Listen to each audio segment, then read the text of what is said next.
হচ্ছে আর নবী সাল্লাল্লাহু আলাইহি ওয়াসাল্লাম কবরের পাশে চুপ করে বসে পড়লেন। তার বসা দেখা দেখি বাকি সাহাবীরাও তাকে ঘিরে গোল করে বসে পড়লেন। তারা বলছেন আমরা এমনভাবে এখানে বসেছিলাম যেন আমাদের মাথার উপরে পাখি এসে বসতে পারে, চুপচাপ, কোনো নড়াচড়া নাই। দেখেন রাসূলের সাথে বসার সুন্নত, দেখেন কোরআন এবং হাদিসের মাহফিলে বসার কিন্তু সুন্নত আছে। এখানে বসে দুনিয়াবি এত গল্পগুজব করা যাবে না, এই মোবাইল টোবাইল হাবিজাবি নিয়ে এত ব্যস্ত থাকা যাবে না, দিলের কান দিয়ে শুনতে হবে, ঠিক আছে? আদব আছে, না হলে কথা আপনার উপর তাসির করবে না। তারা এমনভাবে বসেছিলেন যেন মাথার উপরে পাখি বসতে পারে, সুবহানাল্লাহ।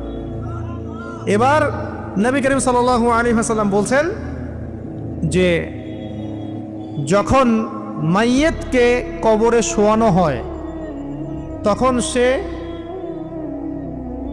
তাকে